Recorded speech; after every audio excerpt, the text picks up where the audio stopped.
It was a warm summer evening in Atlanta, and the glowing downtown skyline shimmered like a promise just out of reach. The restaurant La Maison stood proudly in the heart of the city, a luxurious, high-end French establishment known for its sparkling chandeliers, velvet booths, and clientele made up of politicians, CEOs, and socialites. Inside, everything felt picture-perfect. Crisp white linens draped the tables. Waiters glided across the floor like dancers in a stage play. The sound of soft jazz played in the background, gentle and unbothered by the tension that lived full-time in the hearts of most of the staff, who didn't look like the customers they served. Jamila Henderson was one of them, a waitress who moved with grace, calm, and a quiet understanding that she was not just serving food, but playing a role in a world designed to keep people like her silent and invisible. At 28, Jamila had spent nearly a decade walking among the wealthy, smiling through microaggressions, folding napkins while swallowing comments that stung like broken glass. Her hair was pulled into a neat afro puff, her uniform pressed to perfection, her hands steady, but her heart always watching, always alert. That night, something was a little different. A guest of importance was arriving.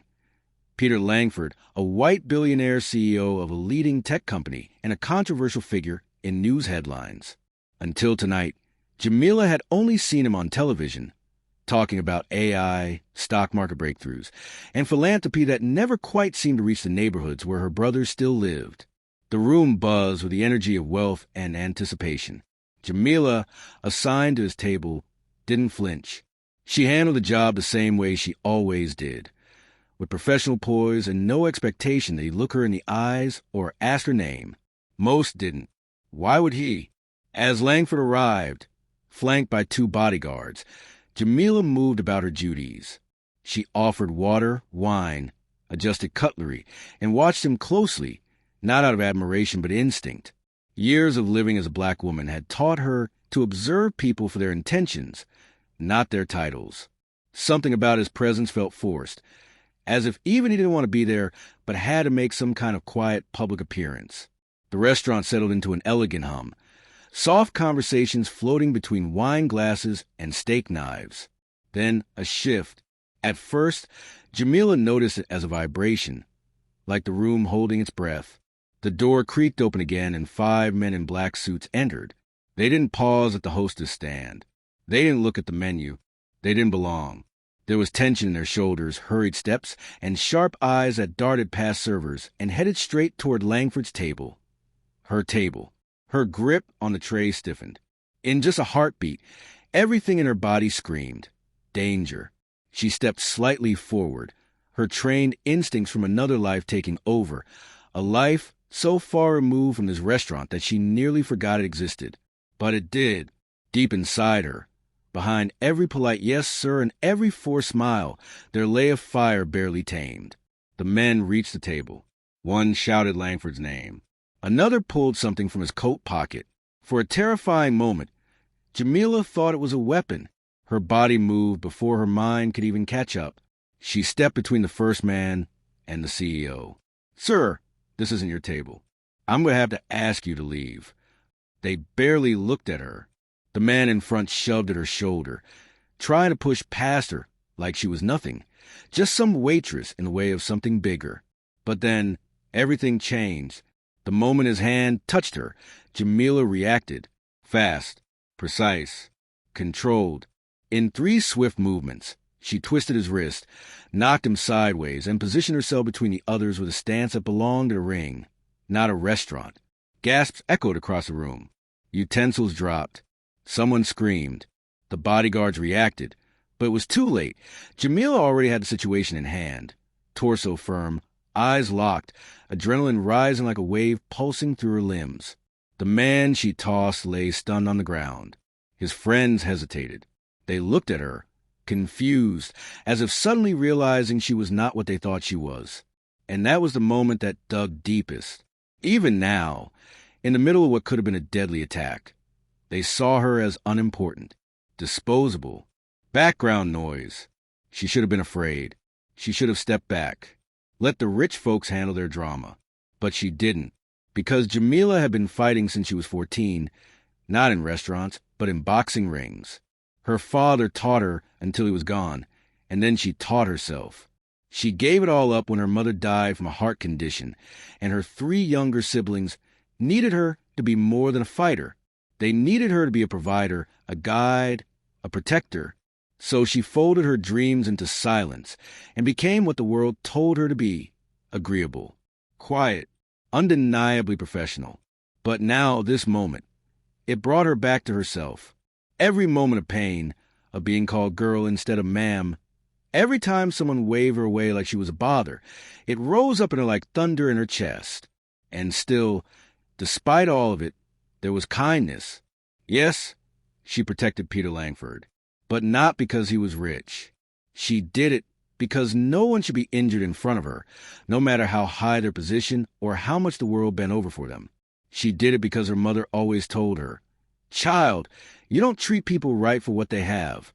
You treat them right because it shows who you are."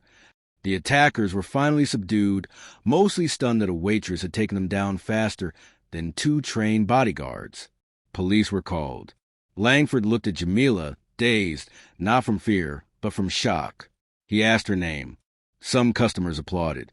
But inside her, Jamila didn't feel like a hero. She felt something heavier. Because even after she protected this room, there were still eyes questioning her, wondering how she had done this. What gave her the right? As if defending a man worth billions didn't earn her respect. But suspicion. The story was just beginning. But already Jamila knew this night would change everything. She just didn't know how far the world would go to either forget her again or use her when it was convenient. And in that heavy in-between, that painful space between being seen and being labeled, she stood tall, quiet, but no longer small. The flashing red and blue lights outside La Maison flickered across the polished windows like judgment. They weren't just police lights. They were history's lights. The kind that had haunted Jamila Henderson's people for generations. The kind that sent a clear message, no matter how calm the night had been 5 minutes ago. Something has gone wrong. Someone like you is probably to blame. Inside the restaurant, the room still buzzed with whispers, eyes bouncing between the fallen attackers and the woman who stood among them with steady hands. Peter Langford sat at his table, wide-eyed, silent, shaken not only by the attack, but by who had stopped it. Jamila stood quietly against the wall, arms crossed. Her body still hummed with adrenaline, but her face wore no triumph. There were no smiles, no sighs of relief. Instead, a strange emptiness sat in her chest, right next to the ache of knowing what was likely next. It didn't take long. 2 officers entered the restaurant, one younger, looking unsure, and the other in his 40s, stone-faced and already frowning. His name, as later discovered, was Officer Dale Whitman. Jamila had never met him, but she recognized the type. She'd grown up watching men like him filling TV reports, courtroom seats, and sometimes court dockets when things went too far.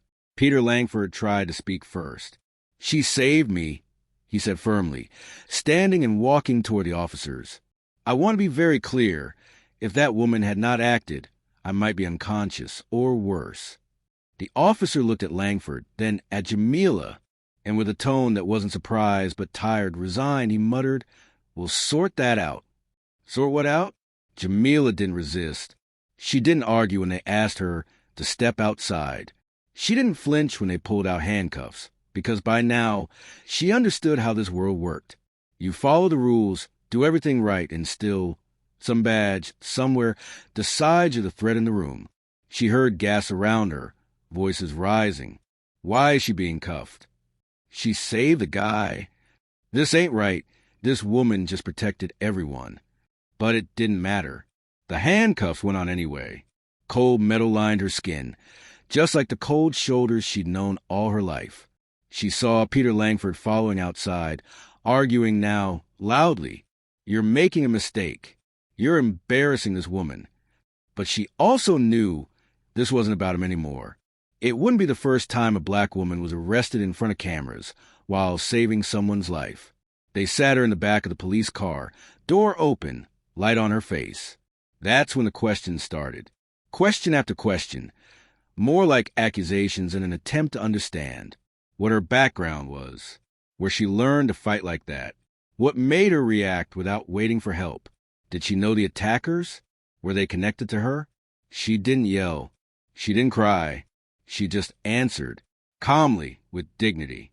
Because Jamila had been here before, not physically, but emotionally, at the crossroads of assumption and disbelief. At the intersection of how dare she and how could she? I was trained in martial arts, she finally said. I started when I was a girl. My dad taught me until I lost him when I was 15. The rest, I taught myself. I paid for classes with tips, with babysitting money. And I got good. I stopped fighting in the ring because life got complicated. But I never forgot how. And why did you step in? His bodyguard were there. Jamila looked the officer directly in the eye. Because I saw what was coming. And I have spent my entire life watching the world hesitate, while bad men did what they wanted. I've learned not to wait around for permission when someone is in danger. There was silence. Back inside the restaurant, news crews had already started arriving. Footage was being leaked from phones. The story was breaking. Social media had clips, headlines, guesses, and slowly the truth. They let Jamila go after nearly an hour, under pressure from the CEO himself and the rising public scrutiny. As she stepped out of the police car, hands free, wrists sore, Jamila noticed something strange. People were cheering. Strangers stood waiting outside the restaurant fences, clapping for her, and it didn't make any sense. All her life, she had saved people in quieter ways. Her sister's college tuition, her brother's asthma meds, her mother's dignity, even as a hospital ignored her pain.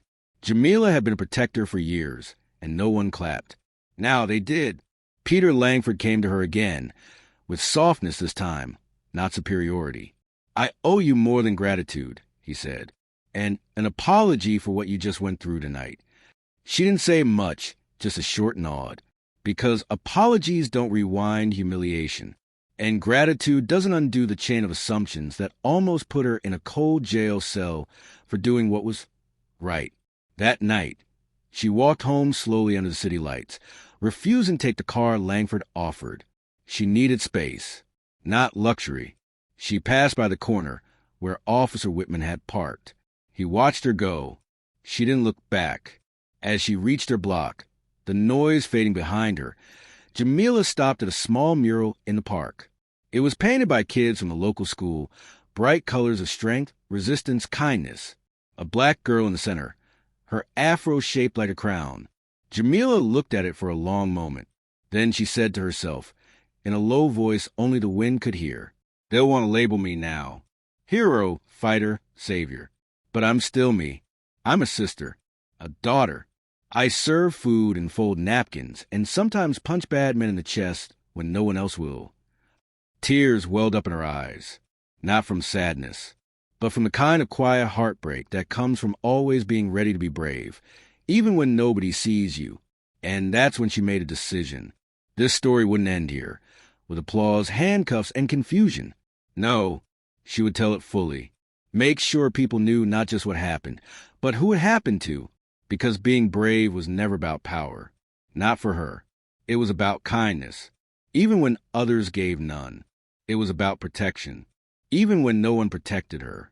And it was about proving something no headline had captured just yet, that a black woman with a quiet voice and a hidden skill could stand in the face of fear, not for credit, not for cameras, and not because someone like her was supposed to, but because her dignity deserved it. The morning after the incident was quiet, like the stillness that follows a loud and sudden storm. The sun came up as if nothing had changed. Cars still moved. The birds still chirped. But for Jamila Henderson, the world already felt different. She sat at her small wooden kitchen table in her one-bedroom apartment with a chipped coffee mug between her hands. The walls around her were calm, but inside her, a storm was still moving. Her phone hadn't stopped vibrating all night. Missed calls, messages, interview requests, anonymous numbers, social media tags. Everyone suddenly knew her name. Everyone, it seemed, wanted a piece of the woman who had stopped 5 grown men in a restaurant built for power, not justice. She scrolled through her phone slowly. Some messages made her smile. "You're a hero. You were calm, powerful, beautiful. My daughter wants to be like you." Others were darker. "You faked it. You were lucky. Try and be some angry, strong black woman for attention, and then the worst kind. Not words, just images. Threats without grammar, only hate, whispered through silence. Jamila put the phone down. A knock came on the door. It was her neighbor, Mrs. Eva, a kind older woman who always brought hot church gossip and warm banana pudding. "I know you probably want peace," she said gently, holding out a small container filled with food. "But peace don't always come when you need it. Sometimes you gotta walk in fire and be peace." Jamila took the pudding and smiled. "Thank you. I didn't expect all this." "I didn't ask for it," she whispered. Mrs. Eva looked at her closely, her voice filled with wisdom buried under decades of injustice. "Child, you didn't ask, but you did something this world don't let us do. You reminded folks that black women ain't just made to clean tables and watch from the sidelines. You stepped in. That scares people. Some will love you for it. Others will hate you for it. But what matters most? Do you love what you did?" Jamila nodded after a moment. "I do. I know I did the right thing." Mrs. Eva smiled and said before walking away, "Then let them talk. Truth don't need a microphone when it walks like you do." While Jamila was home wrestling with the weight of judgment and sudden fame, something else was happening behind closed doors. At the police precinct, Officer Dale Whitman sat alone at his desk, reviewing the report he had typed the night before. He read it slowly, then deleted a sentence, then changed another. The report described a waitress with martial arts background intervened recklessly in a high-risk situation. It was worded coldly, without context, without gratitude. It removed emotion, erased intention, and replaced her courage with suspicion. Because that's what systems like us often did. They made extraordinary moments look aggressive when they came from black bodies. It was an unspoken rule. Calm power was acceptable in suits, whiteness, and wealth. But when it came from someone like Jamila, it was labeled unusual, impulsive, or worse, threatening. He looked at the statement draft again. Somewhere, deep inside, even he knew it wasn't accurate. But Whitman had made his choices years ago. He had learned long ago that it was easier to question the actions of the powerless than to challenge authority. So instead of correcting it, he submitted the document. And that's how it began, the silent attack that Jamila never saw coming. By afternoon, the headlines had shifted tone. What once read, "Waitress saves billionaire from attack," turned into, "Waitress with mysterious combat skills raises questions." And then, was CEO attack an inside job? Pundits debated. Commentators talked more about Jamila's ability to fight than the fact she saved lives. Some wondered if she had trained for a reason. Others asked why her name didn't appear in any police self-defense databases, as if that made her less credible. They stretched the story until it no longer resembled the truth. Meanwhile, Jamila watched in disbelief, sitting on her couch, flipping through news channels that ran her name but forgot her humanity. Even news anchors who praised her spoke about her, not to her. No criminal record. They said, raised siblings alone. Former athlete of some kind. Worked quiet jobs since her teens. The kindness in their words still felt invasive, like she was a science experiment they had just discovered and were now dissecting. Then a new headline popped up. Billionaire Peter Langford to issue statement regarding alleged hero waitress. The word alleged gnawed at her soul. Before she could even process what that meant, the internet did what it does best. It dug deeper and found something. A fight video from nearly years ago, when Jamila had defended her younger brother during an altercation outside a grocery store. She had broken a man's rib after he struck her sibling. The video resurfaced. Social media didn't ask why she fought. They just screamed with opinions. See? She's violent. She's done this before. Why does she always have to be the savior? And beneath all those voices, Jamila sat quietly, staring out her window, trying to understand how saving someone had become a trial. She thought back to that night, not to the headlines, but to the moment the attacker pushed past her, the coldness in his eyes, the way Peter Langford had looked at her afterward, not like a servant, but for the first time, like a person. That was real, not the noise, not the lies. That moment, It was then Jamila realized that to be a black woman who does something great, even something good, means to be two versions of yourself at once. The one who knows the truth and the one the world will twist. But still, her kindness refused to die. She made tea for her neighbor. She called her siblings to see how they were holding up. She told her teenage brother to stay off the internet for a few days. She grounded herself in small, pure things. Because if the world was going to punish her for being strong, she'd surround herself with softness. Later that day, her doorbell rang. It was a reporter from a black-owned online news outlet, nervous and carrying his camera solo. "I just want to hear your side," he said. "We've heard everyone else's." Jamila paused for a long moment.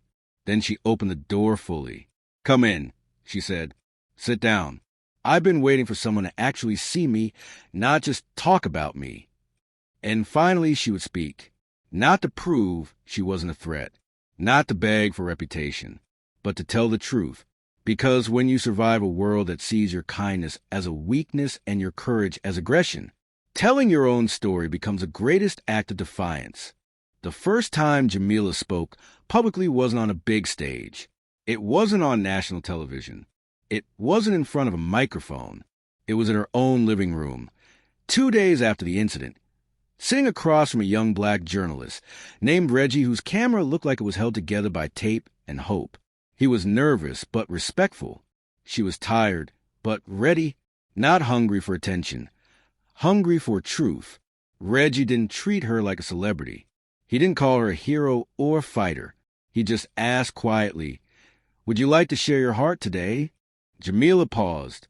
Then she took a deep breath and nodded. He pressed record. And with that small sound of camera clicking on, the world prepared to hear her truth, clear and untouched for the first time. "My name is Jamila Henderson," she said, her voice firm but gentle. "I am a waitress. I come from people who taught me that respect isn't something you earn from titles or money. It's something you show, even when it's not shown back." She looked into the lens, not afraid, but open. "I didn't step in because someone asked me to. I stepped in because I watched 5 men walk toward violence, and my body couldn't stay still. I didn't fight to be famous. I didn't fight to be praised. I fought to protect. Something I've been doing since I was 17 years old, working 2 jobs, trying to keep my family safe, while our community was ignored." She paused for a moment, not to gather her words, but to gather herself. "I know some of you think I should have waited, that I shouldn't have been in the middle of it. But if I waited, Peter Langford might have been killed. And what would the headline have been then? What would the story sound like if I didn't fit into your categories of strong or silent or proud but humble?" Her hands rested in her lap. "I've spent half my life invisible. Not because I was hiding, but because no one looked deep enough to see past my apron." The room was still. Reggie didn't interrupt. He knew something special was happening. This wasn't a performance. It wasn't a soundbite. This was history born in real time, from the softness of a wounded woman who still carried the weight of her people's silence. From history, from kitchens, from hospital floors, and classrooms they were never allowed into. And yet, she still spoke with kindness. "I'm not angry," Jamila continued, her voice calmer now. "I'm hurt. I'm hurt that even when someone survives violence with grace, we question them. I'm hurt that defending someone turns into interrogation if your skin looks like mine. I'm hurt that when I fought for someone, people fought against me." Tears lined the corner of her eyes, but none fell. "Strength," she said softly, "isn't just throwing a punch. It's walking back into a world that doubts you after you saved it." The video clip dropped online later that night. It wasn't flashy. It didn't have dramatic music or viral sound effects. It was simple, honest, real, and it moved millions. People across the country shared it with captions like, "This is a truth." She's not asking to be praised, only believed. America, listen to black women. Don't just use them when it's convenient. Within hours, new hashtags formed. Sparkle's hashtag Hear Jamila. Sparkle's hashtag Her Kindness, Her Power. Sparkle's hashtag Not Your Waitress. Sparkle's hashtag Black Woman Brave. But it wasn't about trends for Jamila. It was finally about being seen, not just as someone who stopped violence, but as someone who represented every woman who ever put herself second in a system that erased her first. Offers flooded in: podcasts, talk shows, news features, brand partnerships. But Jamila declined most of them. She didn't want to be the latest media moment. She wanted to rebuild the truth, brick by brick, with intention. Langford reached out again. This time, not as CEO and Waitress, but as a man who truly understood what just happened. "I owe you," he said on the phone. "I can't erase what was done to you after saving me, but I want to help you tell your story however you want to." Jamila was quiet. Then she replied, "If you want to help me, hire people like me. Don't just film me. Amplify others. Don't just donate. Invest in justice. Don't give me credit. Create change." There was silence on the other end of the phone. Then Langford said quietly, "You're right. I will." And he did. Within weeks, Langford's company began reviewing its hiring practices. They created dedicated funding for Black female entrepreneurs in Atlanta. He launched a new leadership mentorship space and asked Jamila if she would speak at the inaugural event. She agreed under one condition. "I don't want to inspire executives at a shiny conference hall," she said. "I want to speak in schools, in community centers, in the places where girls like me come from, because they need to see what power looks like when it has kindness in its roots. They need to know that it's okay to be strong and gentle, to fight but still love." And so the Jamila Project was born. Free self-defense classes for Black and brown youth. Workshops not just on how to fight, but how to heal. Sessions on trauma, dignity, grief, history. She stood at a high school gymnasium just weeks after that viral video, in front of 50 teenage girls who all looked at her like she was a mirror reflecting who they might become. They didn't ask for autographs. They asked about how to stay calm under pressure, how to avoid arrest, how to command respect. And Jamila didn't promise safety, because she knew the world didn't hand that out freely to people who looked like her. But she did offer truth, hope, and strategy. That's when she said something that would later be painted into murals across Atlanta. "They almost buried me in silence after I saved a man's life. But they couldn't, because I have one thing this world can't take from me, my truth. And I speak it now not to be seen, but so you'll never again let the world look through you." And the girls stood. Some clapped, some cried, but all of them, finally, believed in themselves a little more. Because a society tried to deny Jamila's strength, and yet she still rose with grace.